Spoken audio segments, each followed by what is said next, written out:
the great crusade toward which we have striven these many months. The eyes of the world are upon you.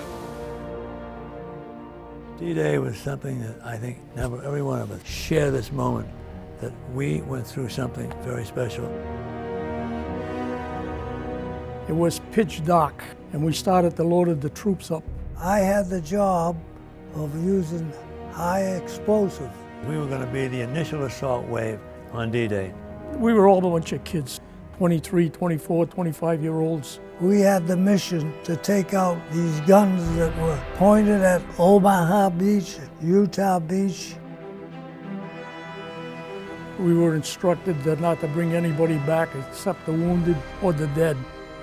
And pretty soon, we were taking water in.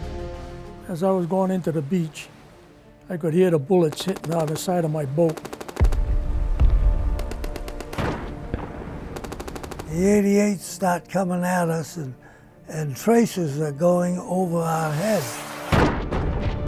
I know the crew I took in, there was about 36 soldiers, and there wasn't one of them that made it. I yelled up at God and I said, hey God, you know, if there's anything you want me to do in my life, I will do it, as long as you get me off this beach.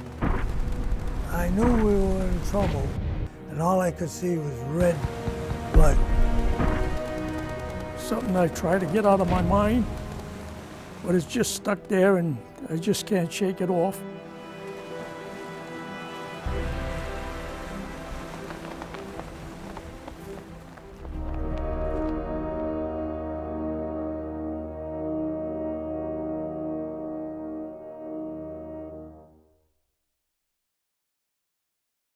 Washington.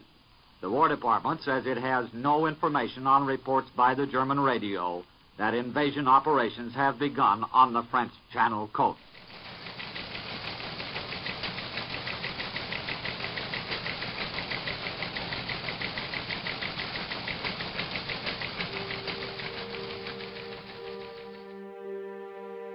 England was loaded with equipment and troops.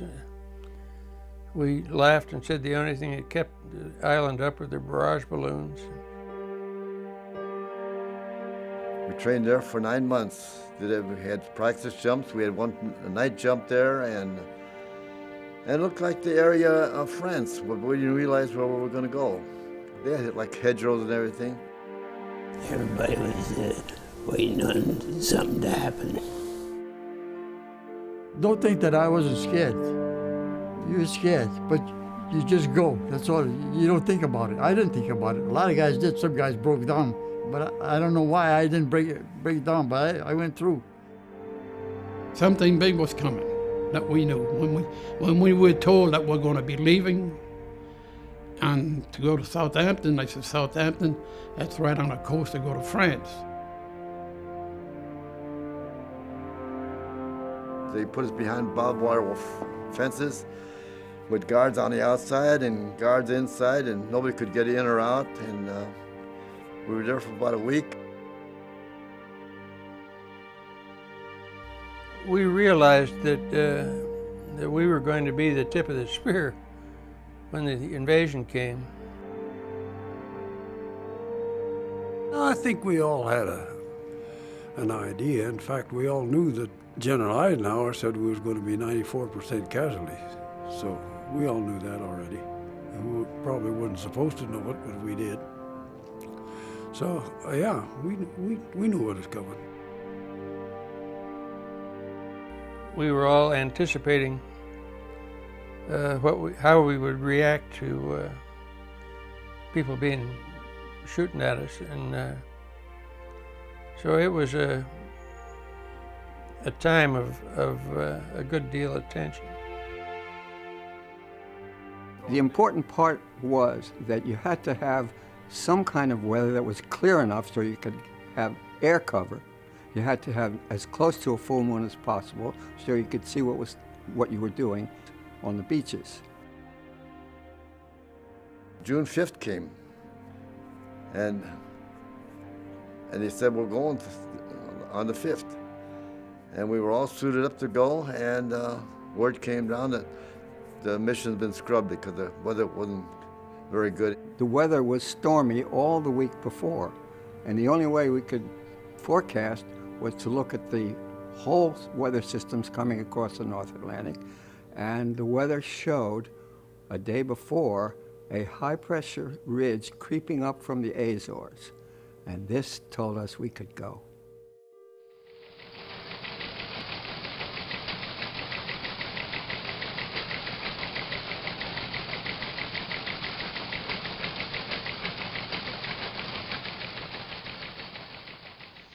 It is now too early to try to guess what the Allied command's objective might be.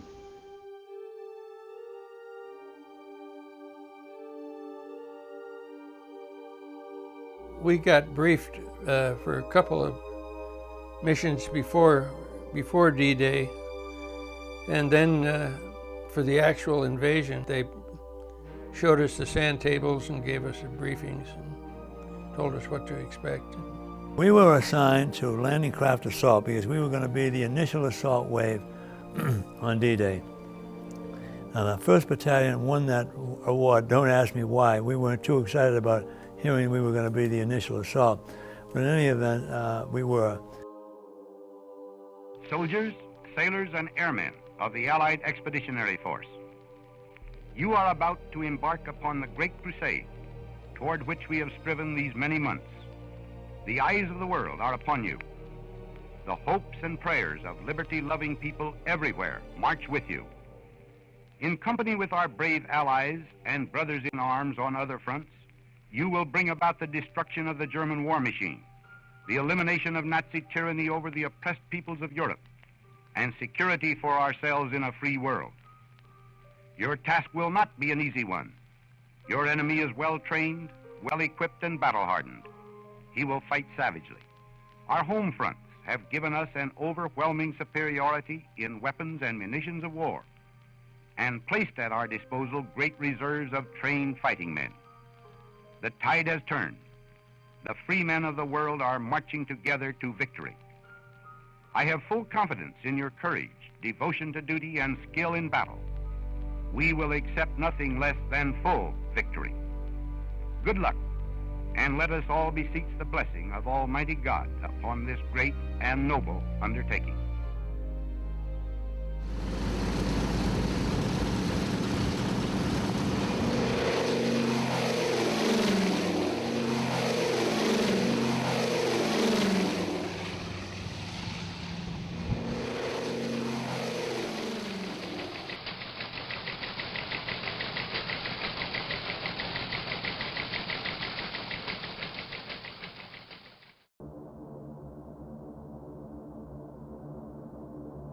When I saw so many planes, I actually felt sorry for the Germans. England had double summertime, and it was still fairly light. We could see the English Channel as we were going across. I looked out the door and saw all the boats headed for France. So it looked encouraging. We weren't alone. It was pretty quiet. They passed out some pills and put us about half asleep. And first thing you know, we're ready to, we're over the Cotentin Peninsula and ready to jump.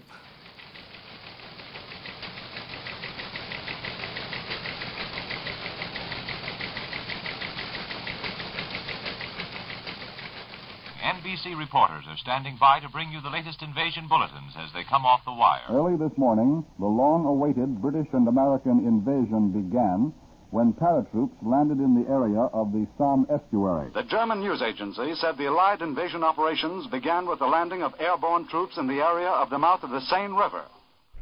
When we made landfall across the channel, the Germans were waiting for us. They had been expecting us the night before. And they were all ready with all their anti-aircraft artillery, and they shot us up. We couldn't have been more than 300 or 400 feet off the ground. As soon as we hit the coast, then it was, they called it the night of nights, and the sky lit up, and And the flak came up, and the machine gun tracers were coming up. You could hear the bullets hitting the side of the plane. And there's no substitute for having somebody trying to kill you. Because the pilots were trying to stay away from the flak and everything.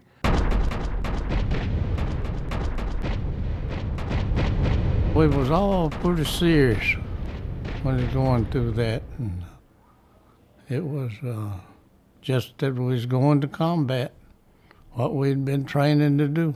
We were maybe 5 minutes of just solid anti-aircraft fire, rifle fire, could hit us at that altitude.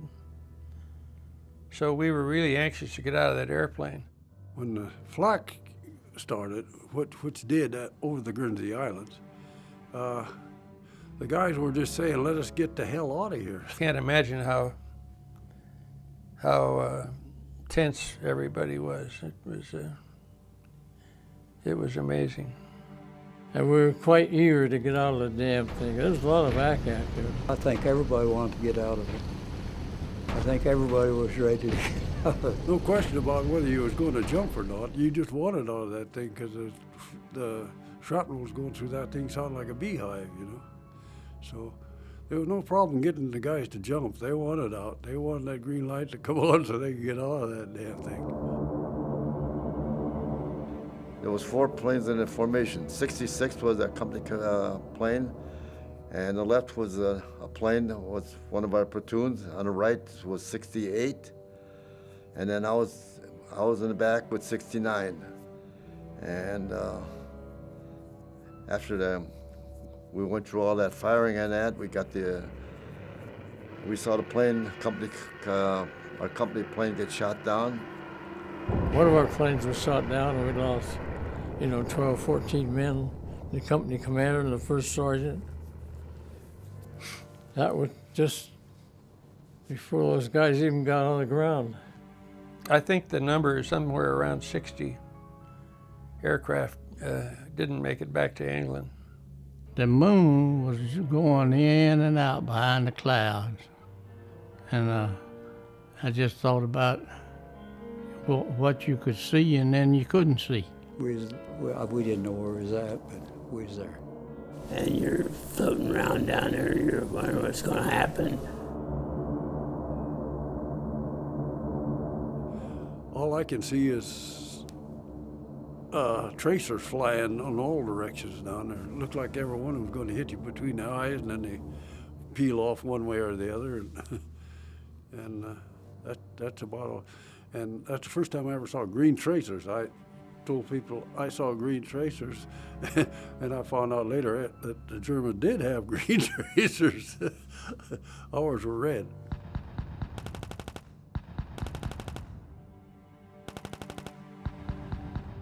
Well, when I come down on my parachute on June 6th, I was landed on a shrine down over the hill behind the church here on the roof of a shrine. And there was 2 Germans there to greet me when I landed, welcome me to Normandy. I was the last man out. I was the last man in the stick to make sure everybody got out. I was the sergeant at the time. When I landed, we had the password thunder, welcome, and flash. And when I landed, another guy landed very close to me, and I turned and I was still in my parachute, and I opened my mouth to say the password, and he yelled out, "Tipper!" We had known each other so well in all this training that we could recognize just by the way we moved. You see somebody, and he recognized me, and then I recognized him. I hit the ground very quick, and I wasn't hurt. Got up, took my harness off, and it was so quiet there. There was no action, no firing right there on the ground. And I heard some rustling in the bushes. There were three of us together. First, the paratroopers led the way in, and the glider troops followed. Of course, I guess about every glider crash landed. Some overturned, some lost their wings, some got down intact, but damaged, but got down intact. Fortunately, I was in a glider that no one was hurt.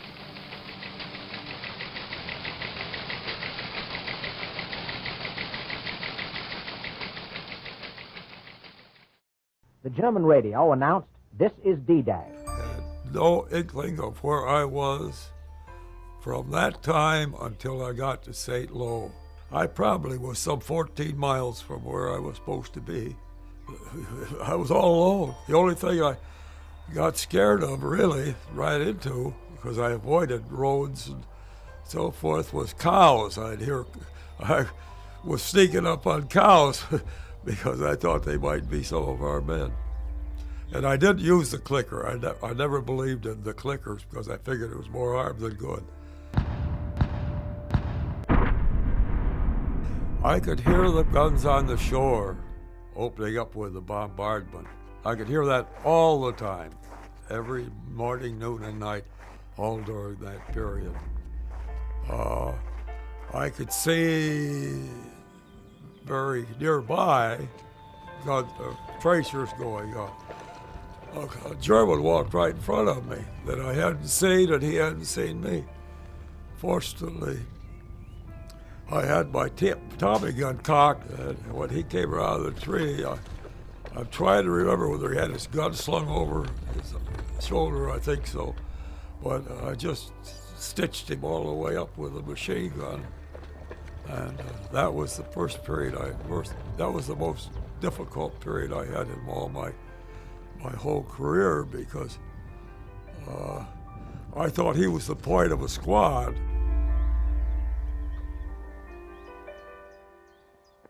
There's no substitute for hearing a bullet snap past your head and you realize that someone's trying to kill you.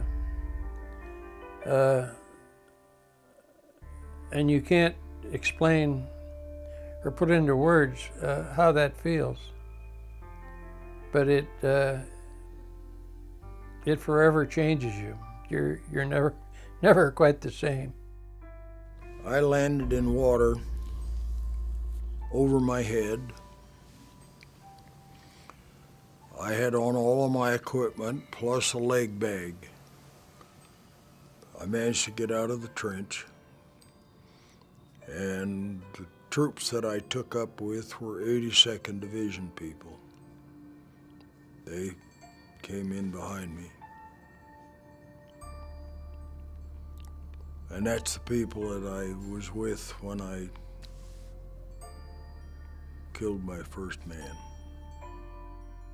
It was very lonely. I jumped in, couldn't find any of my friends for about 5 hours. And my first impression was, what am I doing here? I had never felt so alone in all of my life.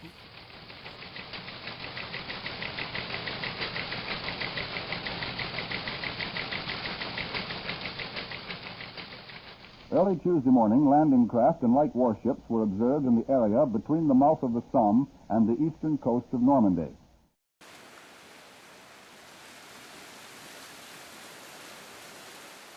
Their guns were positioned in such a way that unless you got real close, you couldn't even see them. They had large guns hidden like inside the rocks and so forth. From the beach, we could see that field with the ridge that they were on. They put the artillery there. We fired up in there, you know. It was pitch dark. You couldn't see nothing in front of you. And we started to load the troops up and the boats.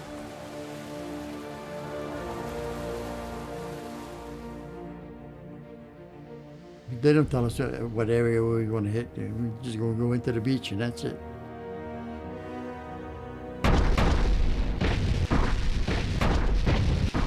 And first thing you know, every ship in that harbor started firing at the beach. Battleships, destroyers, you name them. And it looked like the 4th of July, only about 1,000 of 4th of Julys all at once. And that ocean lit up like a Christmas tree.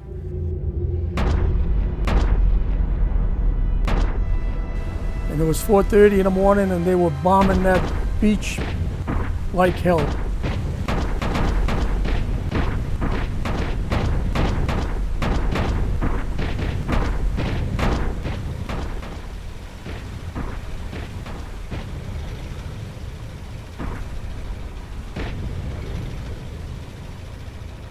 After loading up our troops, went into a rendezvous area with the other boats, and then we got our single to land, head to the beach.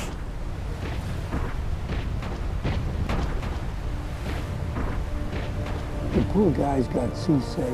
They were wearing these heavy combat jackets. And first thing you know, every ship in that harbor started firing at the beach. Battleships, destroyers, you name them.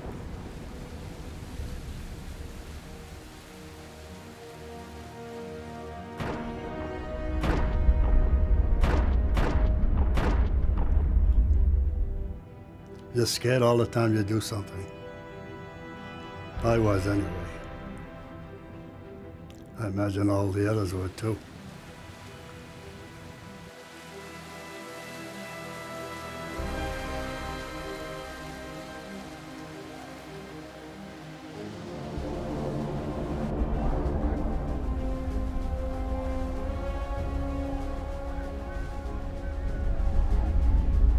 I wasn't nervous, I was scared like hell. Well, everybody was scared. Wait, we were only a bunch of kids, what, 20, 21, 19? And nobody knew what the hell war was at that time. But now I know.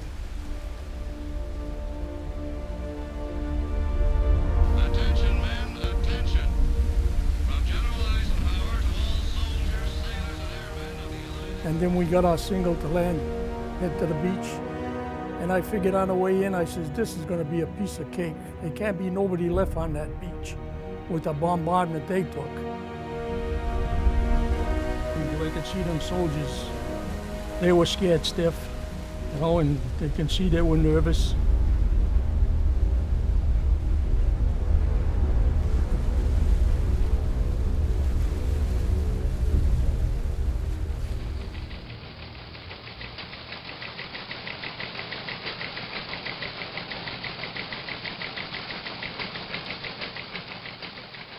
We interrupt our program to bring you a special broadcast. Berlin radio says that about 15 Allied cruisers, 50 to 60 destroyers are off Le Havre, guarding great numbers of landing craft, apparently waiting orders to hit the coast. The British-American landing operations against the western coast of Europe, from the sea and from the air, are stretching over the entire area between Cherbourg and Le Havre, a distance of about 60 miles.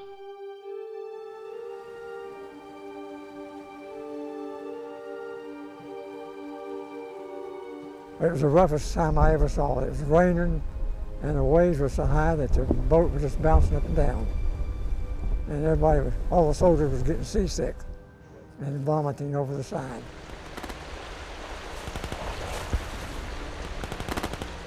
D-Day morning, we were about 500 yards astern of the battleship Texas, and she was firing her big guns into Pointe. And every time she'd fire the guns, we would move sideways about 25 feet.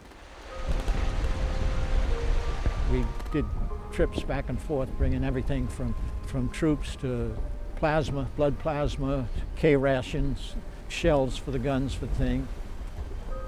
I mean, it looked like a, you might say, giant junkyard between the vehicles and the ships and the smaller ones, the LCMs, the LCTs that were, you know, hit mines and broached and everything.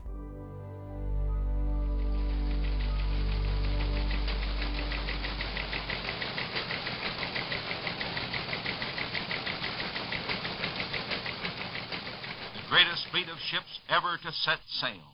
4,000 ships and thousands of lesser craft. The greatest army ever to strike at a hostile shore. As I was going into the beach, I could hear the bullets hitting on the side of the ship, on the side of my boat. And then that's when I realized, I said, well, this isn't going to be a piece of cake. This is for real. I looked into the well of the boat, and there was 35 soldiers in there, and I don't think there was an atheist in there, because every one of us was making a sign of the cross as we were going in. and I happened to look.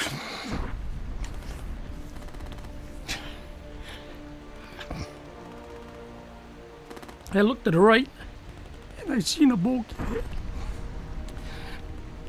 And then it's when I realized what we were going into. Our job was to blow up these obstacles.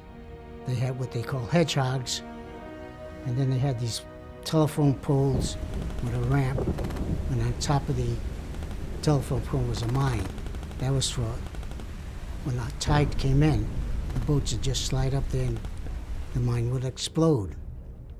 And our job was to blow up 50-yard gaps so the infantry could land.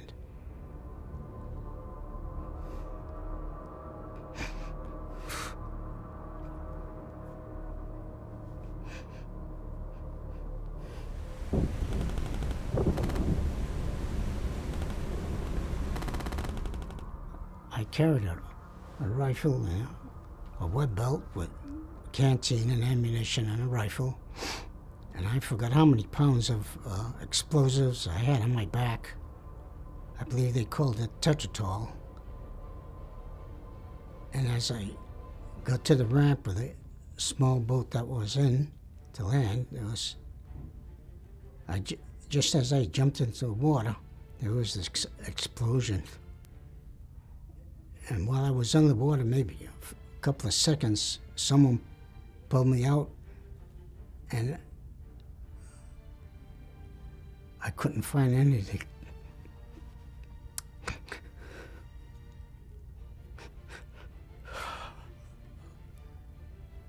I couldn't find any of the crew that I was attached to. I found out later that they were all killed.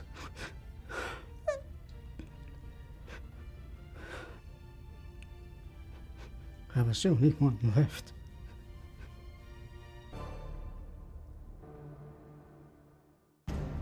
And as I was going in, I could see the other boats. A lot of the coxswains, I don't know if some of them got nervous, and they lowered their ramps way before they got into the beach. And that's how a lot of those soldiers drowned. The tide was coming in so fast. The people were holding hands. I guess a lot of them couldn't swim, but they were holding hands. As I hit the beach, Wally Lawton lowered the ramp, and the soldiers started pouring out. And I seen them dropping. I seen them getting shot. I seen them, their faces blown off.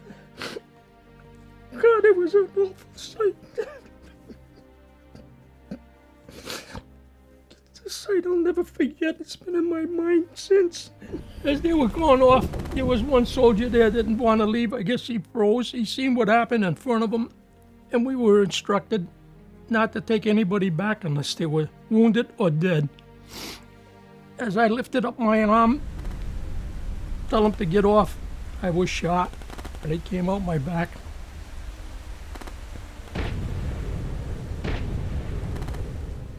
In fact, when it happened, I called for my mother.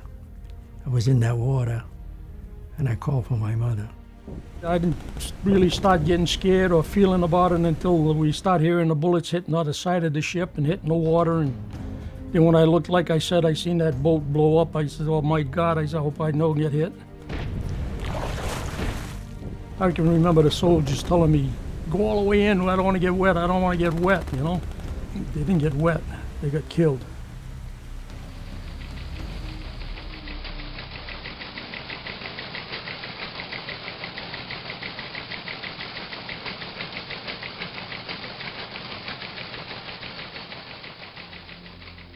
The beaches of northern France are alive right now with Allied troops.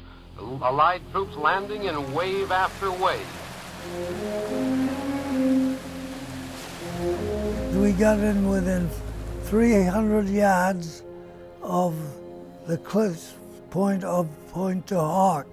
We had the mission to take out these guns that were pointed at Omaha Beach, Utah Beach, and you name the beach, these guns were ready to go And pretty soon, the 88s start coming at us, and traces are going over our head.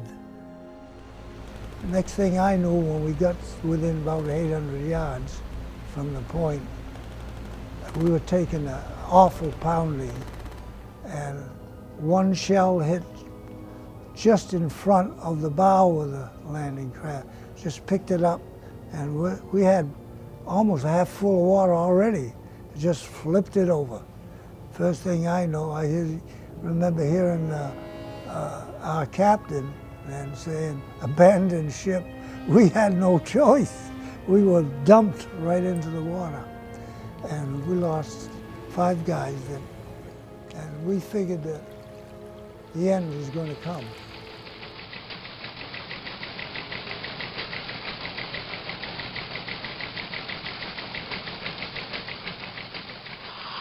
Under the command of General Eisenhower, Allied naval forces, supported by strong air forces, began landing Allied armies this morning on the northern coast of France. And the water was really red too, with all the people that get hit there. It's awful. They had us pinned down. Actually, you couldn't move. If you stood up, you were gone.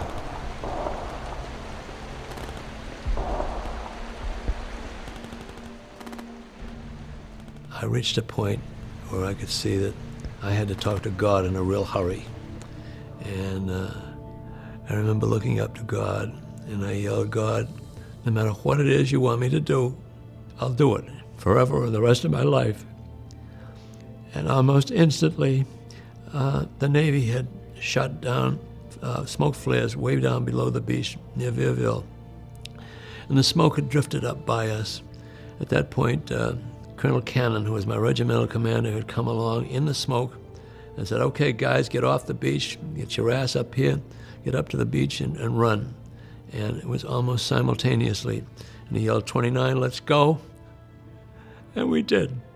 We got up to the berm, and we made it to the berm, and managed to get up there, soaking wet. So, I mean, we're talking about a beach that's like a quarter of a mile long to get up. And how I managed to get there, I don't know, but God was helping me. When I jumped in, I went overboard. I went under. And all of a sudden, someone pulled me back up. That was almost simultaneously with this explosion from an 88. But I was about maybe waist deep, but the tide was way out at the time. I managed to crawl up the beach, and because the tide went out very far, but when it came in quite fast, and it left a very small beach. And that's when, as I was crawling in the beach, I looked back and I could see these tanks that were supposed to float. They just sank. They went right to the bottom. And I got up on a beach, and one of the tanks made it, but it got stuck, and it lost its tread on all the small rocks. And as I was laying there, I couldn't find any Navy men. And you could tell the Navy men because on our helmets we had a blue stripe that went around the helmet. There were some Army men about 10, 15 feet from me laying down with a medic, and an 88, they called them 88s, the shells hit them, and they were gone. And there were body parts all over the place. They had the bodies all over the place, not arms, the legs. I remember this. He must have been an officer, because he said there are two kinds of people on this beach: those that are dead and those that are going to be dead. I remember that. As I backed off the beach, I could see a lot of soldiers there just floating in the water, and It was a hell of a sickness sight. It was something I try to get out of my mind, but it's just stuck there and I just can't shake it off. And I taught so much of those. We were all a bunch of kids, no more than, I was only 19 years old, so the rest of them, I figured I was the youngest one on that beach that day because the rest of them were all older than I was, 23, 24, 25-year-olds. And to see them soldiers just floating there and dying on that beach, it was hell.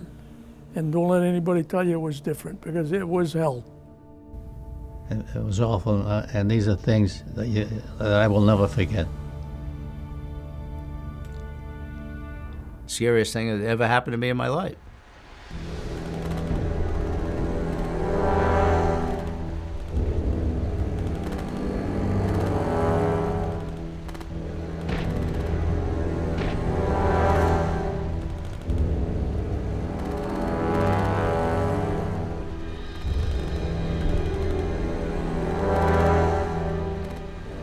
Whatever was done was not enough to make any difference to the Germans in their efficiency and ability to prevent us from landing. And therefore they had to change everything. So they scrapped the book and we went on in as close as we could to our assigned areas within the range of Omaha Beach. Each of the destroyers had a certain section to eliminate the German, what they called the Atlantic Wall.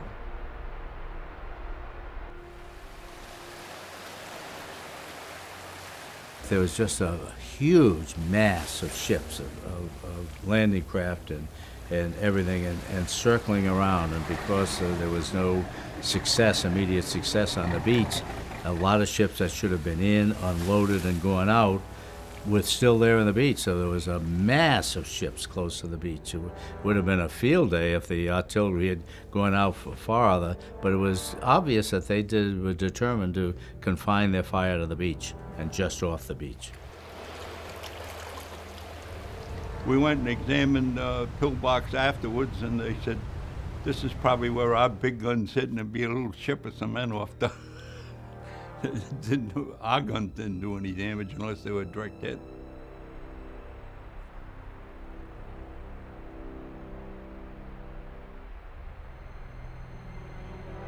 One of the toughest things for us was that when we would come across parts of bodies floating, and we would have to report them in, and they had special people that picked them up.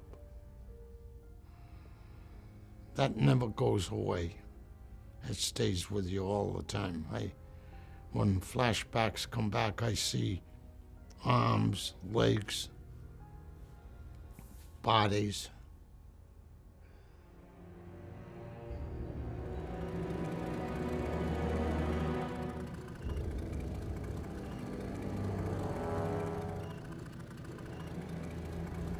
We lost a lot of people out there. A lot of good people.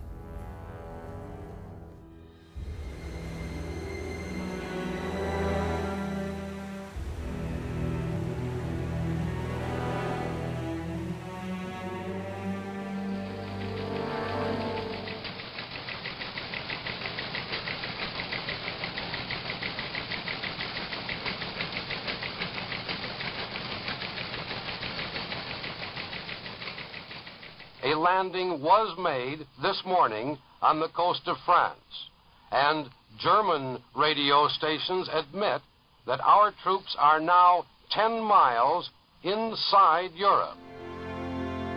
He was very surprised because we relied on the expert view of the German Kriegsmarine that nobody could land under such weather conditions. It was a very courageous decision of General Eisenhower and a very successful. My father was away from the theater and some others as well. He said, this is very painful that they are landing while I'm not there. The British and Americans were more courageous than the Germans concerning the weather. But in the morning, around 8 o'clock, there was still no clear picture of the situation in my father's and Rundstedt's headquarters. They still were doubtful if this really had been the landing. But this changed in 1 hour, and my father began when he heard it, he began to call his driver and to prepare himself for departing to France.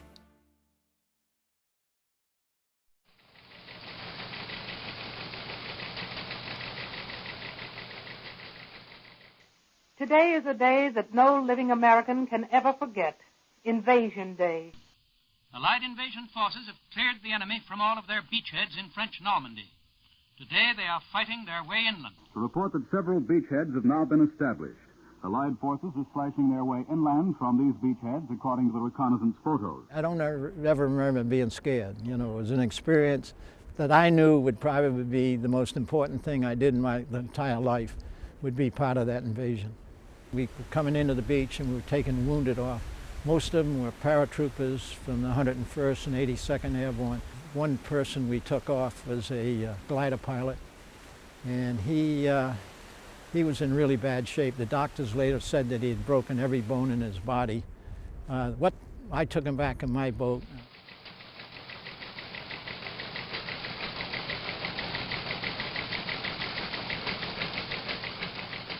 We have broken the first German defense line. We've pierced a hole in it.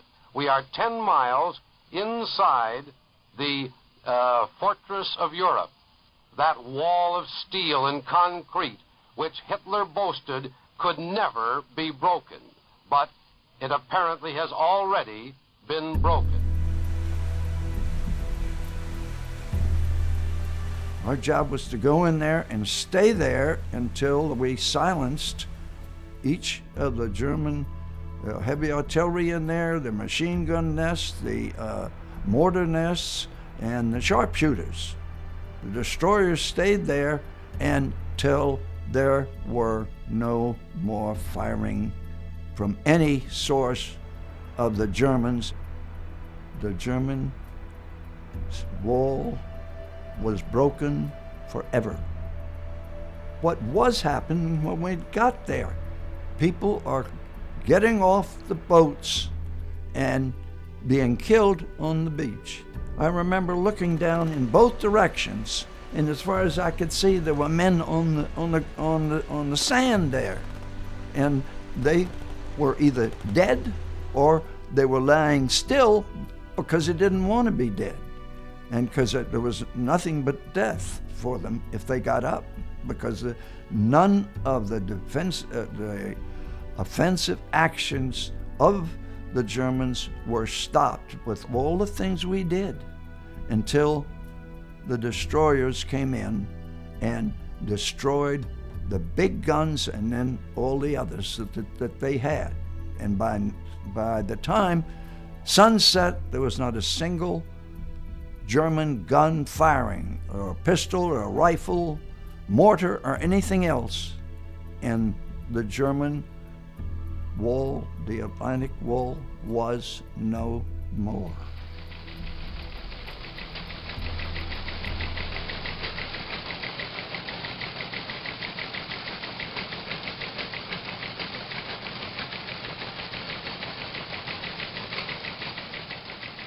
Enormous Allied reinforcements have been pouring across the channel and onto the beaches and into the gaps in the Nazi line of steel and cement fortifications along the coast. Supreme Headquarters says initial landings succeed, fighting proceeds. Winston Churchill says that the enemy was surprised by our landings. The airborne troops are well established behind Nazi lines. The Allied forces have penetrated several miles inland. Losses have been far lighter than had been anticipated, and the operation is proceeding in a thoroughly satisfactory manner.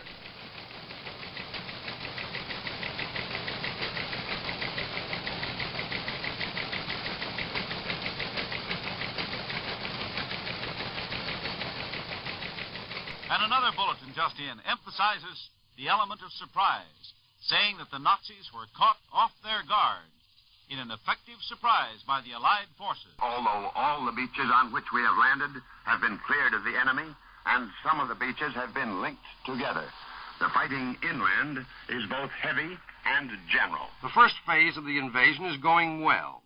The Allies now control about 50 miles of the French coast.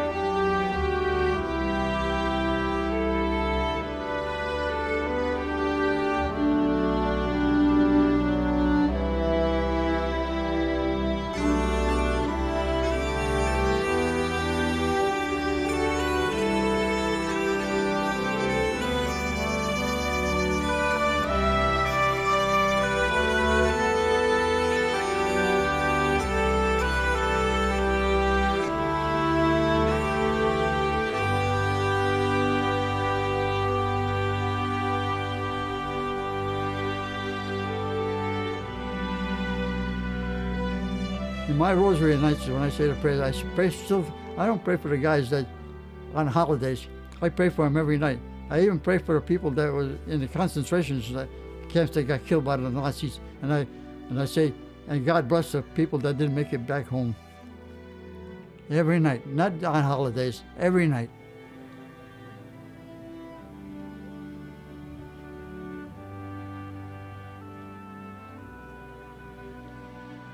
I remember that day after I got wounded, and the four of us was there, and we were all crying. Not over me, but what we saw, the four of us. We couldn't believe it. And Brian, he had studied to be a priest, and he was the one that prayed the most, I guess, for all of us.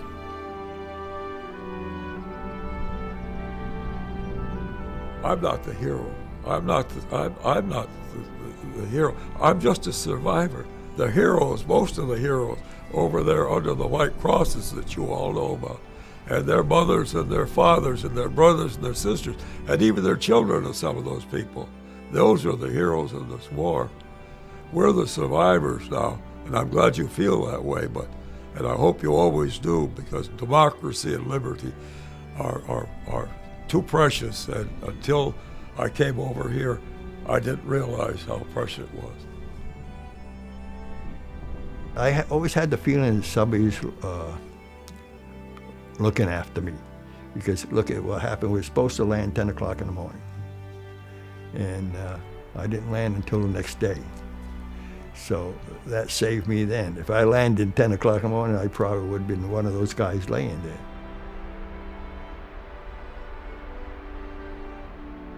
I always felt bad, and I do today, for all the servicemen that get killed in action.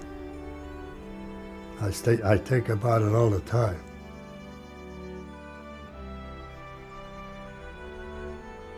I was very glad that I took part in it, and I could be of some, help one way or another. Yes, but anybody would have done what I did,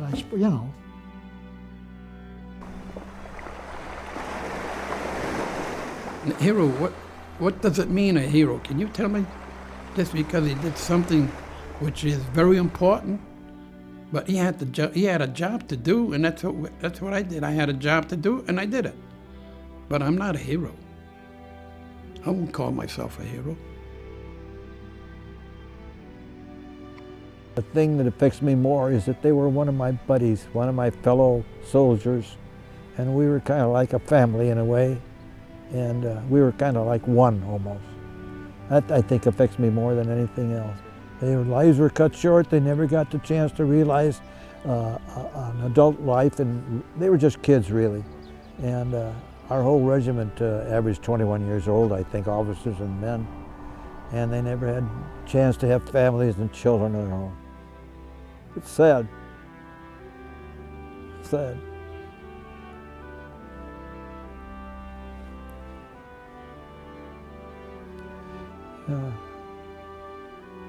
I didn't think I could be affected, but you can't help but have it overwhelm you to see all this.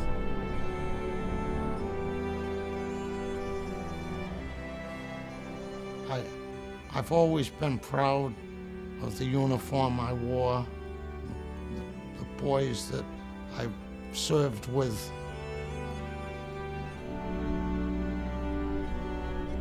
Well, you were proud of your outfit because you lived up to the tradition of the outfit, you know what I mean? I didn't want to disgrace the outfit. No matter what happened, I didn't want to disgrace the outfit. You got to look at it this way. You're looking at me, I'm looking at him, I'm looking at him, looking at him. What can I say is, we know what it was. Hey, we're survivors. The heroes are all over there buried. Right. When there's people say, you're a hero now. Those guys under the white crosses are the heroes. That's right. That's it. See, you're not alone. We made it, and I'm thankful to God that we did make it. D-Day is one of the big historical events of our century. You say D-Day to someone, they know what you're talking about. And I was there, and I got a front row seat, and it was pretty unique. We changed the world, whether you know it or not. We actually were involved in changing the way the world was operating.